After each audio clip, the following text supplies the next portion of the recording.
हमारे यहाँ का आदमी इस लेवल का दिमाग लगाता है कि अगर इसका पेट खराब है और टॉयलेट जाता है तो जैसे ही टॉयलेट में बैठने के बाद में सप्लाई छोड़ता है और चिटर पिटर की आवाज आने वाली होती है, ये इसकी भैंस की आंख तुरंत पानी की टोटी खोल देता है। पानी की टोटी इस चक्कर में खोलता है कि चिटर पिटर की आवाज पानी की आवाज से दब जाए। और चिटर पिटर की आवाज को बैलेंस रखने के लिए ये भाई साहब मग्गे में पानी भरेगा, फिर खाली करेगा, फिर भरेगा, फिर खाली करेगा, क्योंकि खाली मग्गे को टोटी के नीचे रखने पे भाई साहब तेज आवाज आती है। इस चक्कर में भाई साहब ये बार बार पानी भरता रहता है उसमें। और कुछ चालाकी से भरपूर लोग ऐसे होते हैं कि चिटर पिटर की आवाज को दबाने के लिए साथ साथ खांसते भी हैं ताकि खांसी की आवाज से चिटर पिटर की आवाज दब जाए।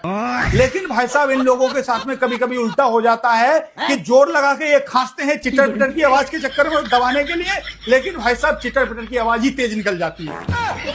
और इसको लगता है कि चिटर पिटर की आवाज तेज निकली है तो ये भाई साहब कान लगा के सुनता है कहीं ऐसा तो नहीं बाहर मेरी चिटर पिटर का जिक्र चल रहा हो और मेरी हंसी उड़ रही हो।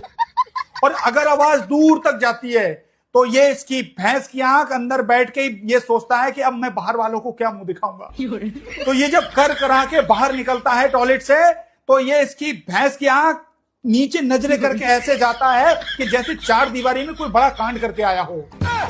और अगर बाहर आकर लोग उसकी मजाक बनाते हैं, क्यों अंदर बहुत गोला बारूदी चल रही थी, बड़ी तेज तेज आवाजें आ रही थी, तो वकील की तरह इतनी सफाई और दलीलें देता है, कहता है अरे यार उड़द की दाल के साथ मैंने यार चावल खा लिए थे और ऊपर से गन्ने का रस पी लिया था यार, उसी ने पेट खराब कर दिया मेरा।